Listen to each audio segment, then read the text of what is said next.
Welcome back guys to another video of class 12th accountancy NPO. तो previous video में हमने देखा था कि इनकम एंड एक्सपेंडिचर अकाउंट का हम न्यूमेरिकल सॉल्व कर रहे थे। वहां पर किस प्रकार उसका न्यूमेरिकल सॉल्व किया जाता है ये हमने देखा। वो एक सिंपल सा क्वेश्चन था। ज्यादातर क्वेश्चन जो आपकी बुक में है वो है कंबाइंड क्वेश्चन, जहां पर आपको इनकम एंड एक्सपेंडिचर अकाउंट भी बनाना है और बैलेंस शीट भी बनाना है। तो हम देखते हैं आज बैलेंस शीट क्या होती है, कैसे उसको बनाया जाता है, क्या उसका फॉर्मेट रहेगा और उससे रिलेटेड एक छोटा सा न्यूमेरिकल। तो पहले बात करते हैं बैलेंस शीट होती क्या है। तो balance sheet generally financial position show करती है किसी भी ऑर्गेनाइजेशन की। इसमें जो इनकम एक्सपेंडिचर अकाउंट से जो सरप्लस या डेफिसिट आता है, उस सरप्लस और डेफिसिट को ट्रांसफर किया जाता है बैलेंस शीट के अंदर कैपिटल फंड में। अगर सरप्लस होगा तो कैपिटल फंड में ऐड कर दिया जाएगा और अगर डेफिसिट होगी तो कैपिटल फंड में माइनस कर दिया जाएगा। All the specific funds or donation are written in the liability side and assets on the asset side। जितने भी स्पेसिफिक फंड आएंगे, स्पेसिफिक मतलब पर्टिकुलर किसी पर्पस के लिए, तो वो इस बैलेंस शीट में एंटर किए जाते हैं, इनकम एंड एक्सपेंडिचर में नहीं एंटर किए जाते। और कुछ अगर स्पेसिफिक डोनेशन आ रहा है पर्टिकुलर स्विमिंग पूल बनाने के लिए, बास्केटबॉल कोर्ट बनाने के लिए, उस प्रोग्राम के लिए, स्पोर्ट्स के लिए, तो जब नाम से आता है कि हाँ इसके लिए आया है तो उसको भी बैलेंस शीट में ही लिया जाएगा। लायबिलिटी साइड में उसकी एंट्री की जाएगी। उससे और उस फंड से रिलेटेड जो भी ट्रांजैक्शन है, जैसे कि इंटरेस्ट अगर उस फंड में मिल रहा है तो वो भी लायबिलिटी साइड में ही उसी फंड में ऐड हो जाएगा। अगर उसी फंड में कुछ आप खर्चा कर रहे हो तो वो उसी साइड में लेस भी हो जाएगा। मतलब ये सारी चीजें लायबिलिटी साइड में ही होंगी। हम एग्जांपल देखेंगे तो आराम से आपको समझ में जाएगा। अभी आप अपनी स्क्रीन पर जो है आपको फॉर्मेट आएगा बैलेंस शीट का, वो आप देख सकते हैं फॉर्मेट और उसमें सारे आइटम्स पढ़ सकते हैं। जैसे यहाँ पे दे रखा है, अगर आप फॉर्मेट में देखेंगे तो कैपिटल फंड दे रखा है जो ओपनिंग बैलेंस शीट से हम लोग निकालते हैं। उसमें सरप्लस है तो ऐड कर देंगे, डेफिसिट है तो माइनस कर देंगे। इसके अलावा लीगेसीज, क्योंकि लीगेसी मरने के बाद मतलब व्यक्ति के जाने के बाद आपको ट्रांसफर की जाती है, इसलिए बैलेंस शीट में लिखी जाती है वो। लेकिन अगर आपको क्वेश्चन में गिवन है, जैसे पिछले क्वेश्चन में गिवन था कि लीगेसी की आधी इनकम आपको लेना है, तो फिर आप उसको इनकम एक्सपेंडिचर में ले सकते हैं, वरना वो बैलेंस शीट में आएगी।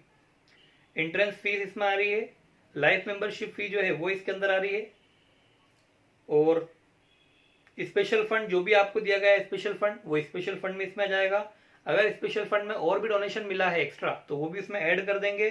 अगर उससे कुछ इनकम आई है तो उसको ऐड कर देंगे, और अगर उससे रिलेटेड कुछ एक्सपेंसेस हुए हैं तो उसको लेस कर देंगे। इसके अलावा अगर आप किसी सप्लायर से कुछ सामान लेकर आए हैं, क्रेडिटर है तो वो ले लेंगे। बैंक ओवरड्राफ्ट, आउटस्टैंडिंग एक्सपेंसेस जो हैं वो अपन यहाँ पे ले लेंगे, या इनकम रिसीव्ड इन एडवांस, ये भी हम इसके अंदर लायबिलिटी में ले लेंगे क्योंकि वो लायबिलिटी में रहेगी।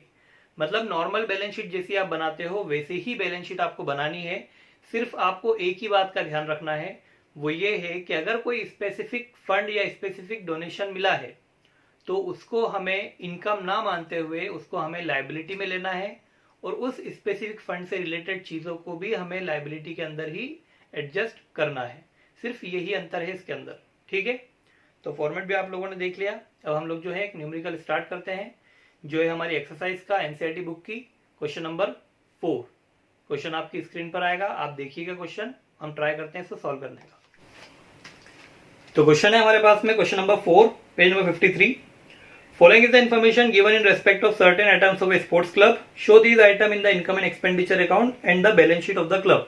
आपको इनकम और एक्सपेंडिचर अकाउंट और बैलेंस शीट में ये आइटम्स को बताना है। तो हमें ध्यान रखना है, इनकम एक्सपेंडिचर में हम सिर्फ रेवेन्यू रिसिप्ट या रेवेन्यू पेमेंट ही लेते हैं, और बैलेंस शीट में हम लोग स्पेसिफिक चीजों को डालेंगे। तो एक एक करके चेक करते हैं। पहला, स्पोर्ट्स फंड, ये फंड है हमारे लिए, एसेट्स हमारे लिए लायबिलिटी है, तो ये बैलेंस शीट में आएगा। स्पोर्ट्स फंड इन्वेस्टमेंट, इन्वेस्टमेंट है तो एसेट्स है, हमारे लिए बैलेंस शीट में आएगा। इंटरेस्ट ऑन स्पोर्ट्स फंड, ये स्पोर्ट्स फंड का इंटरेस्ट है, इसलिए इसको भी हम इनकम एंड एक्सपेंडिचर में नहीं लेंगे, इसको हम इस लायबिलिटी साइड में स्पोर्ट्स फंड के अंदर ही एडजस्ट करेंगे। डोनेशन फॉर स्पोर्ट्स फंड, अब ये डोनेशन भी स्पेसिफिक हो गया तो ये भी बैलेंस शीट में आएगा। स्पोर्ट्स प्राइज अवार्डेड, इसको भी स्पोर्ट्स फंड में ही एडजस्ट करेंगे। एक्सपेंसेस ऑन स्पोर्ट्स फंड, ये भी स्पोर्ट्स फंड से रिलेटेड है तो ये भी वहीं पे एडजस्ट होगा।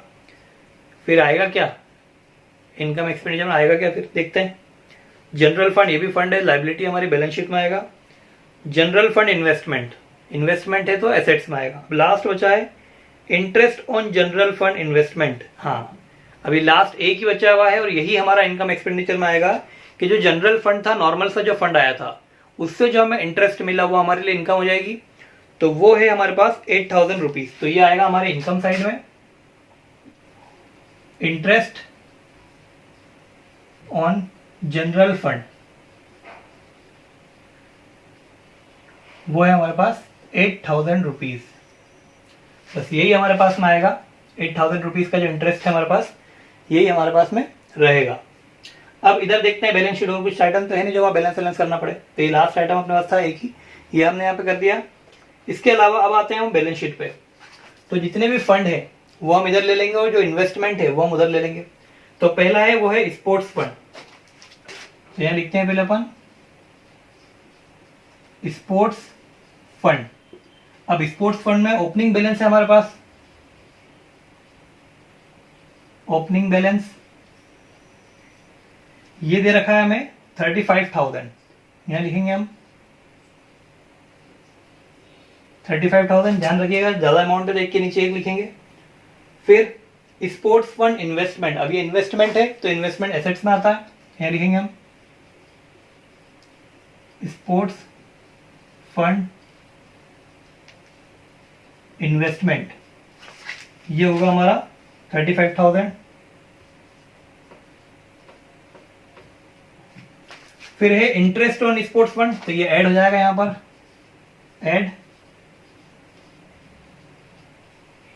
इंटरेस्ट ऑन स्पोर्ट्स फंड, कितना मिला 4,000 रुपीज प्लस 4,000 रुपीज। फिर डोनेशन भी मिला, इसको भी ऐड करेंगे हम,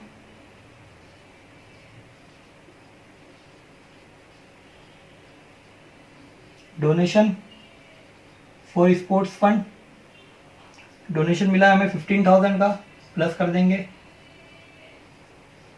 15,000।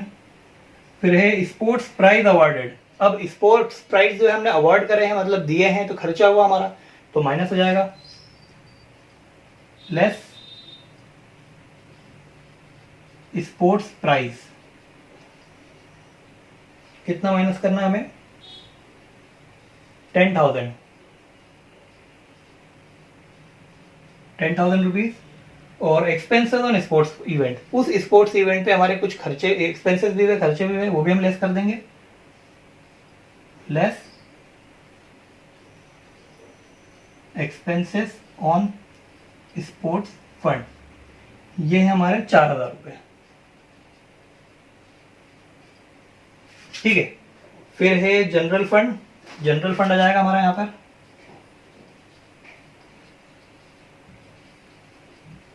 ये दे रखा है हमें 80,000। और जनरल फंड से रिलेटेड कुछ भी हमें, जनरल फंड का कुछ भी नहीं आएगा, जनरल फंड नॉर्मल रहता है, इसलिए 80,000 rupees, 80,000 rupees.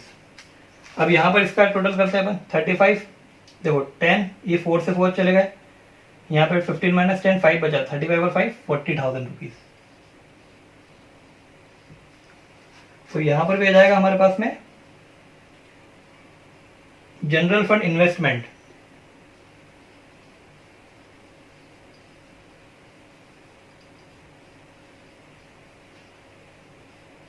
General fund investment हो गया हमारा 80,000 रुपीज। इसका टोटल हमें फिलहाल नहीं लगाना है इस क्वेश्चन के लिए, यहां पर सिर्फ हमें बताया गया था कि स्पोर्ट्स क्लब के लिए आपको जो है बनाना है और स्पोर्ट्स क्लब के बारे में आपको बताना है। तो स्पोर्ट्स फंड से रिलेटेड अगर अपन बात करें तो स्पोर्ट्स फंड हमारे पास बचा है 40,000 रुपीज का। ठीक है, ये हमारा मेन आंसर है 40,000 रुपीज, क्योंकि स्पोर्ट्स फंड जो है हमारा वो 40,000 रुपीज बचा है और वही स्पोर्ट्स फंड हमें पता करना था। तो ये जो हमारा क्वेश्चन था बैलेंस शीट से रिलेटेड, ये सिर्फ ये बताने के लिए क्वेश्चन था कि कौन कौन से फंड जो हैं वो बैलेंस शीट में आपको इंक्लूड करना है। ठीक है ना, ये एक एक्चुअल बैलेंस शीट जनरली नहीं थी, क्योंकि आप लोगों ने पढ़ा है बैलेंस शीट का टोटल हमेशा बराबर आता है, और यहाँ पर हमने टोटल इसका नहीं किया। ये सिर्फ क्वेश्चन यही बताने के लिए था कि अगर स्पेसिफिक फंड अगर आ रहा है, किसी पर्टिकुलर चीज के लिए आ रहा है, तो आप उसको कैसे एडजस्ट करोगे, कहाँ पर आप उसको लिखोगे, यही यहाँ पे बताने के लिए था। ठीक है, ओके।